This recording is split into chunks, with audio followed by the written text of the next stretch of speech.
What is going on, everyone? Welcome to Coexisting After Dark. It is your guy, Rob Wilkins, along with Maggie, and our guest today, none other than Cheeseburger. We are So, very excited to what's have you, up, guys? Cheeseburger. But as I start every show, Maggie, how are you? I'm great. It's currently Thursday, so may the force be with you. Oh yeah, It's happy Jedi nonsense day. Tomorrow is gonna yeah. be a better day because it's May the 5th be with you. May the Sith, you know.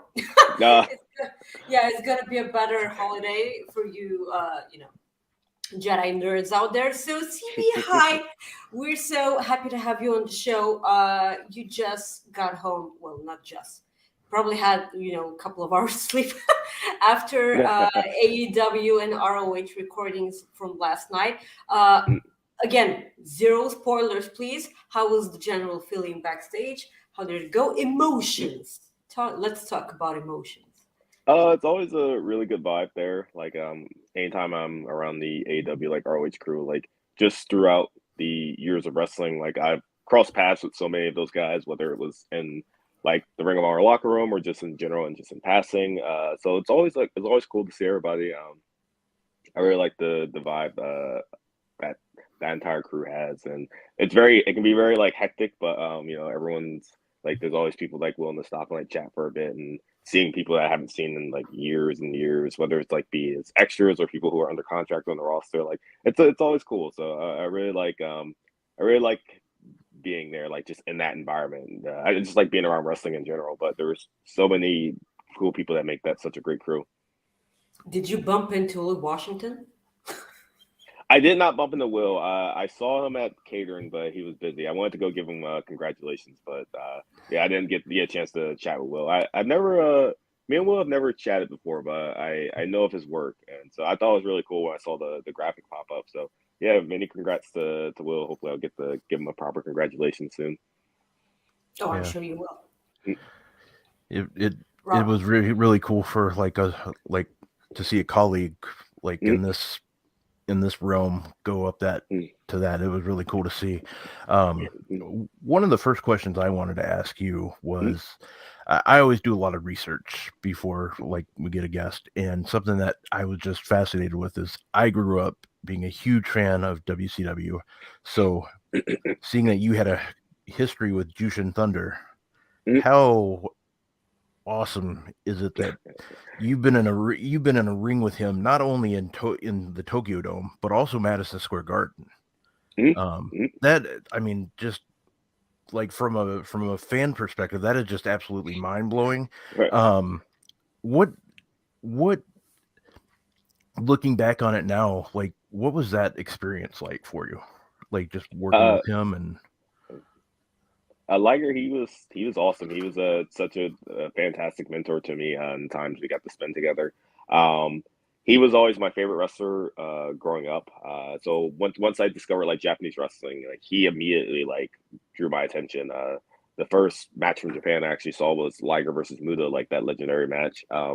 And I immediately was like, who is this guy? And like, why is he like so cool? Like him and Muta, like both of them instantly were two of my favorite wrestlers.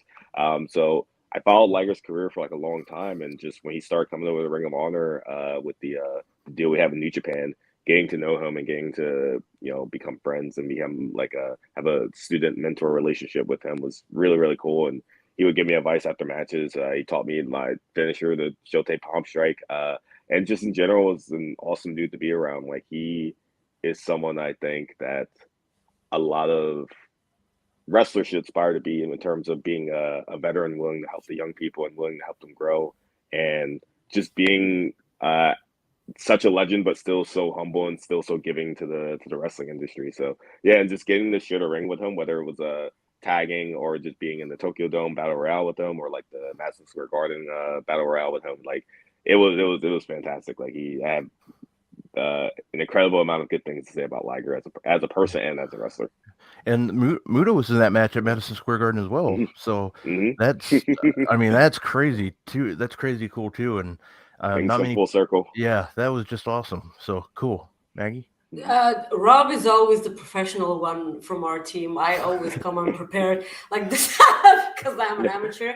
But yeah, so we don't normally have on the show like people who are actually in ring competitors, and this because it's always been fascinating to me. Do you remember the first ever bump that you took in the ring? Not in particular. I remember like kind of like the day just in general, but not necessarily like the first bump. But I remember like Did it suck? Yeah, the first one sucks. It always sucks. I mean, even like now, sometimes they still suck. You just kind of like get used to it over time. Sometimes you like it. You kind of forget how much bumps suck sometimes, just because we do it so much. But then like you'll just get like a random like bad one. But oh yeah, this still sucks. Like I just wouldn't think about it. And then like in Mexico, I took like a move on like their rings. Their rings are super stiff, and like I was like, oh yeah, this sucks. This ring is really terrible. Yeah, I know. Like I've seen this on BT because they always said like they had the camera underneath the ring and showed that there were like a lot of how do you call it, like metal like stuff that yeah that it's their really weird rings are because very hard. That like Mexican rings are known for being notoriously hard. Why is that? Like what? Why? Like why would? From my understanding, I don't know if this is the like actual historical reason, but this is like the wrestling nerd in me coming out. From my understanding, like a lot of the roots of lucha come from like using like boxing rings, like back in the day, like 20-foot like boxing rings are like bigger. And they evolved the lucha style to like not bump as much. So like when we do like training and just like if you watch lucha, like you'll see, especially like the older guys, like they don't really like flat back bump. They kind of get around it by doing kind of a combination of a roll and like a mini bump. So it's a little bit easier on the body. So if you watch lucha, like a lot of the older guys are able to wrestle for like until they're like 50, 60, and a lot of them like aren't like broken down like as you see like in like America, like they're like still just like wrestling like actively like weekly, like to like 60 years old. And that's just I think a lot of that comes from being able to save their body by not taking as many like back bumps because the rings were like so stiff, and for some reason a lot of the rings still are stiff to this day. But there's some rings down there that are like normal, like the at Bandido's gym, the ring we trained on was just like a normal ring with like a regular bump. But some of the shows I would do like down there, the rings are like super tough to like bump on. So you just kind of like evolved that. They kind of evolved that style to kind of like work around that. And yeah, it's like it's kind of weird if you look at the difference between like long time like American like veterans of wrestling and just like kind of like their bodies, like kind of the injuries they've gone through versus like lucha veterans that are still like wrestling like weekly and like have no like issues doing it. You mentioned Mexico. Okay, so you were in Mexico for about a month, or like yeah, full month. Yeah, for about a month. Uh, I'm absolutely in love with Mexican food, but like I'm absolutely sure that it has like real Mexican food has nothing to do with Mexican food you have in Bulgaria. I'm so sure. I'm incredibly sure, but like in a good way. I'm sure that it'll be in a good way. Like because I will be asking you a lot of different cuisine questions. Okay. Because you've been all around the world. Yeah. So tell me about Mexican food. Like I would inhale it because like I would love it so much. It was wonderful. I ate so many tacos down there, and like each taco place I went to, I was like, "Oh, this is like the best taco I've ever eaten." And then like I go to another place, I'm like, "This was the best one I've ever eaten." I'm a big fan of al pastor, like the pork tacos, and they come with like some pineapple sometimes, onions and cilantro. The best tacos I think I had down there were me and a group of friends went to Arena Mexico to the CMLL, like Rocky Romero like invited us to come down, and he's like, "Hey, you guys want to get tacos?" And he took us to this taco place, and it was absolutely incredible. I had like a michelada, which is like a popular like beer cocktail down there as well. It's really good. Tortas were a big thing that I like down there. Just like huge like torta sandwiches, so, like right but down the street from Bandido's gym, there was like a torta stand that was open all night.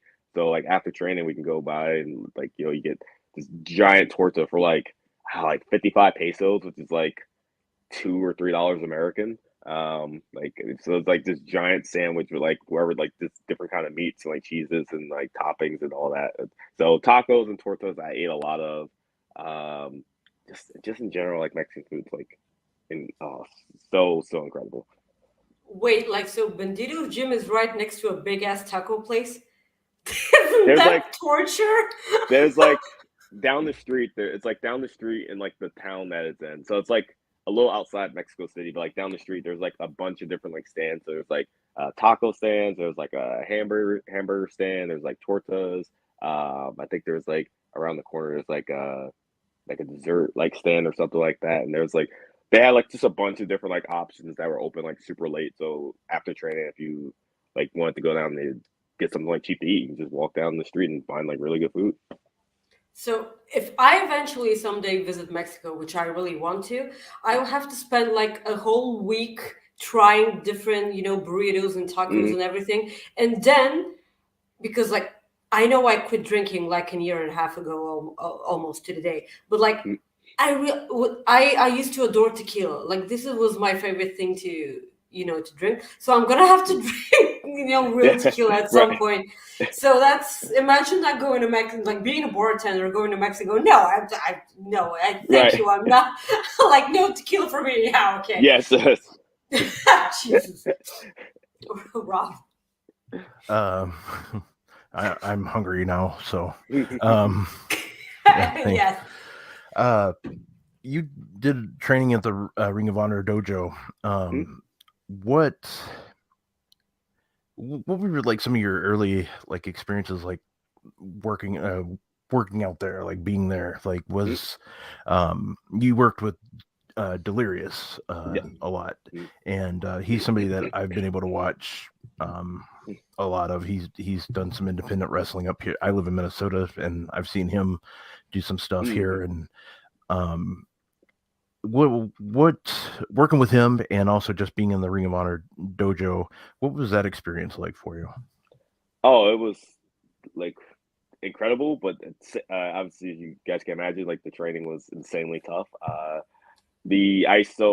started training at the Ring of Honor school when I was 17. I was still in high school at the time, so I was incredibly like young. I was like by far the youngest person in the class at the time, and yeah, decided that summer, 2010, I was like, I made the decision to sign up. At that time, like, you had to, if you were 17, you had to have like a parent's signature. So I had to like, ask my parents to like sign me up and everything. And they said, yeah, thankfully. So I joined October 25th, 2010. And yeah, it was really, really tough. I wanted to quit like after my first day. Like the first day was just, we did like some warm ups, and then everyone else got into the ring, and the new students stay on the outside and just do like workouts. So it was just like different like squats, push-ups, like crunches, like and a bunch of other stuff on top of that. And just I remember like it being the most physically exhausting thing I had ever done in my entire life. And I barely made it through the first day. I was like laying on like the couch, just like I feel like I'm like dying. I had to like go outside and get some air and everything. And I remember getting in the car and telling my mom like yeah, I don't think I'm gonna come back the second day. She's like, just give it like another day, like like let's just give it one more chance. I was like, oh, okay. So I came back the second day, and the second day was still just as hard. But I was like, all right, I'm gonna like keep coming back and just keep giving it a try. And I was incredibly glad that the Ring of Honor school was the school I chose. Delirious and Daizee Haze were my two original trainers and two big mentors for me, and they created such a tough environment, but a wonderful like positive environment to where it's like it was very. The crew there was very like positive and like pushing forward, and like they're like, hey, like just keep going, like keep pushing through, like don't give up, like things like that. And they were just they were two incredible trainers that helped really set the foundation for like the rest of my career and really helped get me on the right track to like making this a career. And it's something I've told this story before, but like a lot of people I think don't know this. But like when I first started training, I originally signed up to be like a manager because like I was like, hey, I'm too small to be like a wrestler, but I want to be in wrestling, so I'm going to sign up as a manager. But what I didn't know was like the managers still had to do all the same training as the wrestlers because just being being a manager, being a manager, like you still have to like learn all the fundamentals and everything. So all the stuff like I had to do like the the entire curriculum like as if I was a wrestler. And as we kind of started learning the in-ring stuff, I was like, oh, like I'm really like enjoying this. And I remember it was technical wrestling that I really fell in love with. I was getting really good at. And I was like, oh, this is like really fun. Like I'm like feeling really good about this. So I asked the trainers like, hey, I think I want to continue my training as a wrestler. I'm really having fun doing this. And they're like, yeah, like you're doing great. Like we think that'd be a good idea for you. So yeah, it's like, yeah, I'm too small to be a wrestler. And now here I am like 13 years later, still doing this. Yeah, it's awesome. I just wanted to follow up. Like the first time, like I got to see you in person wrestle was in Minnesota, Ring of Honor. You were in a battle royal. Mark Briscoe won. It was 2014, 2013, 2014-ish. Okay, I think I remember that. So yeah, it was cool. But yeah, you were like, you just brought it up, and I'm like, he's the smallest person in the ring. So but yeah, it was like that you brought it up. It's cool that how you said you were like small originally, and like you wanted to maybe just be a manager. And I like how you said that. And now I go back and I think, and there were some huge names in that battle royal. I just pulled it up. I mean, Mark Briscoe, Bobby Fish, Davey Richards, Delirious was in there. Just huge names. And so like just seeing that and knowing I was at that show, it's like, oh, that's really cool. So what was do you know what the main event of that show was? I can pull it up. Yeah, I'm trying to like remember that show. Was that was that Hopkins? Yep, Hopkins. Okay. It was looks like Adam Cole versus Mark Briscoe. Yeah. Oh, really? Yeah, world title match. Oh, so Mark won the Battle Royale and then wrestled Cole for the title. Yeah. Yep. Oh, okay. That's right. Okay, yeah, that's kind of coming back to me. We used to go to Minnesota like at least like 2, sometimes 3 times a year. Yeah, I went to a lot. Yeah, I went to a lot of them. A lot of the shows. I think I only missed 1 or 2. So. Yeah, those are fun times. Those crowds were always really, really cool. I really like going to Minnesota because nearby the building was like one of my favorite pizza places, like a Pizza Luce. We go down there and always get like a pizza from there, and that the place. Yeah, they have a lot of my money, so yeah. Same here.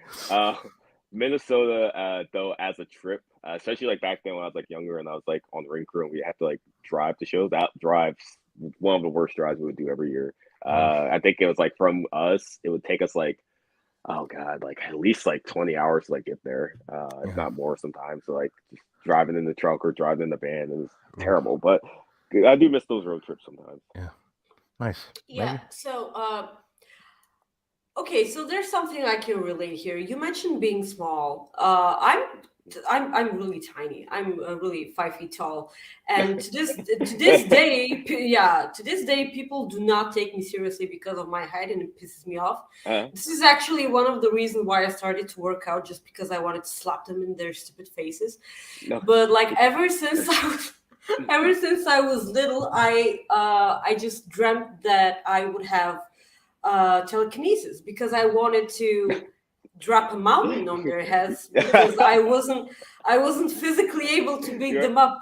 Did you ever wanted to have, did you ever dreamt of having a superpower of your own?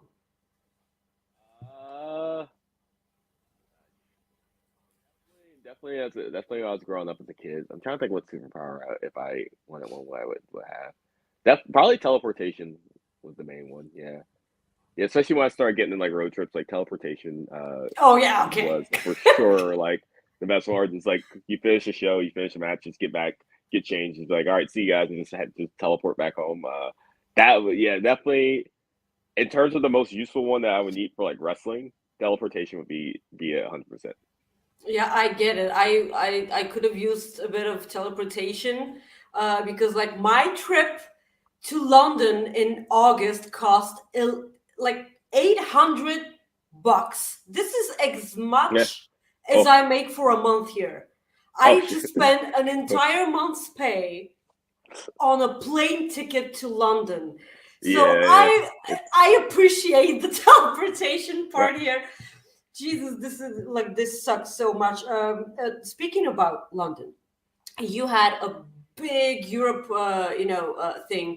When we first started talking, you and I, you were in Italy. Yes. So, talking about Italy, Mm-hmm. Let's talk about pizza. I said Okay, yeah. that I was gonna ask you like a bunch of questions. Yeah. Because do you like Italian style pizza? Because like we in Bulgaria, as a as a nation that is like we're an hour flight away from Italy. Oh, okay. Yeah. Yeah. So the majority of our pizzas are Italian style pizzas, but there's people like my dad that like he wants like this thick of a of a The crust. yeah the crust and like a half of of it in toppings, and I'm like, that's not bread, Dad. Like it's, I think that he's gonna fall in love with Chicago style pizza, but I don't think I still want to try it. But I don't think it's gonna be my thing because we're so close to Italy that Italian style pizza is. So how do you find it? Like, is it your thing? And what are the toppings that are a big no and a big yes to you? Man, the first meal I had in Italy was some Italian pizza. One of my students was actually in Rome at the time when I got there, so he was like, "Hey, you want to like come out and like check out this pizzeria?" So he showed me this pizzeria, and it was incredible. I remember going in and seeing like all the slices like lined up, like all the different toppings and everything. I was like, "Whoa, this is like my mind was like blown." I think I got one that was like it was like sausage, like goat cheese, and like something else was on it. I have like a nice picture of me eating pizza and like drinking a beer my first night in Italy. I had that one, like the square one, but then also in a small town like Frosinone, they had like a pizzeria that had more of the Neapolitan style, like the circle style pizza, and the promoter took us out to that one, and that one was just as good too. So I I love the Italian style pizza. It's incredible. As far as toppings, like I'm usually a big like pepperoni sausage guy. I like green peppers. Margarita pizza is like really good. I like that, like with just the base on tomatoes. Yeah. That's always a go-to. There's not many things like I'm not a big like ham fan on pizza. Most like random vegetables, like I'm just like, nah, I'm good. I will say I think banana peppers on pizza are underrated. I do like those as well. Especially banana peppers. Banana peppers are really, really good. They're really, really good. I have no idea what this is. Oh, I don't know this kind. They're like green peppers, kind of, but like yellow, I guess. And they sometimes are like sweet, and sometimes they're spicy. Yeah. But it's like but sometimes they're sweet and sometimes they're spicy. I'll pull up a picture for you. Yeah, pull up banana peppers. Yeah, but like we have it. Like we have like red peppers, we have green peppers, we have yellow peppers here. But like this is the first time I'm hearing about banana pepper, and I yellow peppers. Yeah, I get it, but like because I really dislike bananas. They're not my thing. I tried so much to make this happen because like working out, bananas are really good for you, and I tried really hard. I can't. It's so gross. I'm sorry. And bananas are so good. I know. I tried. I seriously tried. I love the way they smell, by the way, because it's really. But like, I can't. This is so not my thing. I cannot. But like most recently, I found a picture of a pizza with fucking strawberries on top, and this is groundworks for some serious jail time. No, that's seriously. Like, can't do that. I get the pineapple thing. Everyone has has their taste. I'm fine with pineapple on pizza. Like a lot of Italians want to die when I hear about pineapple on pizza. Yeah. I get it. But I draw the line at strawberries. Okay. Yeah, that is not happening. I'm gonna flip out. Like that's a big no for me. Yeah. Jesus, Rob, are you still looking for a photo? There you go. Yeah, I know. You're muted, by the way, Rob. Well, I had to go look for banana pepper, so I get it. Like, nice touch of banana pepper. Yeah, I'm gonna blame it on the banana peppers. Okay. So Maggie and I, along with most of the wrestling world, are huge Kenny Omega fans, and he is somebody you've wrestled with against the Young Bucks. You've wrestled with like the obviously I just brought it up, but you've wrestled the Young Bucks and Kenny Omega. Did you ever see like the way that their careers would just blow up compared to like when you first started wrestling those guys? Like, did you see like superstardom for all three of them? Was that something like just that you think they always had, or I'm just curious what you thought. I'm trying to phrase this the best way I can, but that's kind of like all three of those guys, especially like just growing up as like a fan of like wrestling and like learning more about like New Japan and like learning more about like Ring of Honor and like the independent scene. All three of those guys, like I was always like big fans of like when I was like younger. Like I remember when I first saw the Bucks, they were still Generation Me and Impact, and I would see Kenny Omega do like the Ring of Honor stuff, and like I knew he was like in DDT and things like that.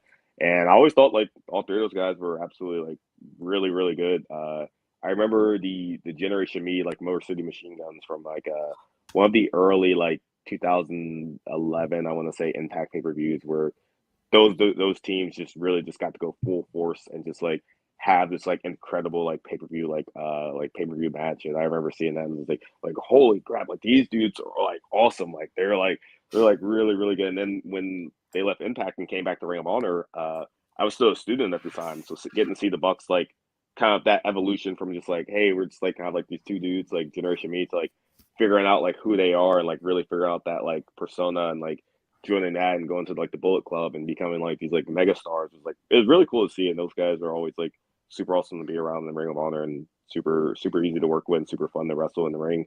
And Kenny the same thing. Like he wasn't in Ring of Honor at the time when I first started, so I didn't like meet Kenny until like years later after he was already kind of like a megastar in New Japan. Ring of Honor brought him back over. But like yeah, like all three of those guys were always super fun to wrestle.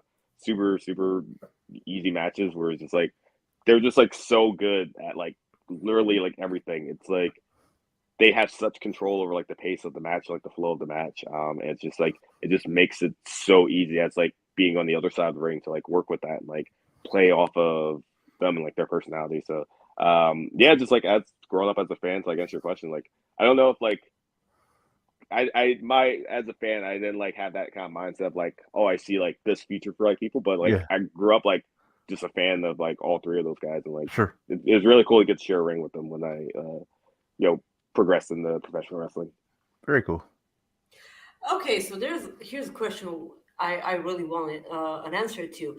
So imagine you're a wrestler who's about to retire. Who do you pick? Which wrestler do you pick who to retire you? Like who's the last man? Who do you pass the torch to? Oh man, if it was like a passing the torch style match, it would definitely be one of my students. One of your students, I suppose. Yeah, for sure. Yeah, well, I'm not sure who yet. I guess it would depend on like who's like where, like what company is who's like grew up, right? match. But it would definitely be like one of my students. I would love to like have the opportunity to like pass the torch to, like one of my students, like my final match, or like really kind of help them like get to like that next level where it's like, oh, they like have that final match and have that special moment like together. Well, it's really sweet. No, because like the easy thing to say would be one of the big names in wrestling right now, which is heading to even bigger things. But like picking one of your students is like actually the right answer here. So this is great. One of the things one of the questions I always ask people on our show is if there's a documentary made about you, because obviously you're a wrestler, which actor would you pick to play you? I saw this question pop up on like my Facebook memories like recently, where I don't know what the context was, but like it was like it was during like COVID. I was like just posting like stupid stuff and like all of us. Yeah, and like I think it was either on Twitter or like Facebook. I posted something like, "What actor would like play me in the movie?" And I think the answer was I said Idris Elba was. which is like the most like the least like cheeseburger actor like in history like ever, but like him and like Denzel. But I think I said Idris Elba. I think that would just be hilarious to see him try like portray Cheeseburger. So that's my answer. Idris Elba would play me in the Cheeseburger movie. So that would be awesome. That would be great. Yeah. If there's a headline from this interview, that's Idris Elba. Okay, I can make that work. Yeah. I can make that. We're Fightful. We can make that work. Yeah. No headlines to get me in trouble. Just that one. No, yeah. Well, no, we can do that. Idris Elba as Cheeseburger. We have other ways to get in trouble. But yeah, we can do that. And you never know. One thing that like I really like to ask wrestlers, because I grew up being a huge Owen Hart fan, and something that he always did that he enjoyed was always trying to get people to laugh in the ring, and when they're not supposed to. Is there a wrestler that would just crack you up, like even if they weren't like trying to, like in the ring, just somebody you like either loved wrestling that would just anything really? I'm just kind of curious, like anybody that just makes you laugh, like anything like that. I'm just kind of curious if there's somebody like that for you. I already have an answer for that. A guy named Jeff Cannonball. I'm not sure how familiar you guys are with Jeff. He's for people listening not familiar with Jeff. He's a New Jersey wrestler. He's been around the scene like many years. Does like a lot of like death matches and but does like regular matches as well.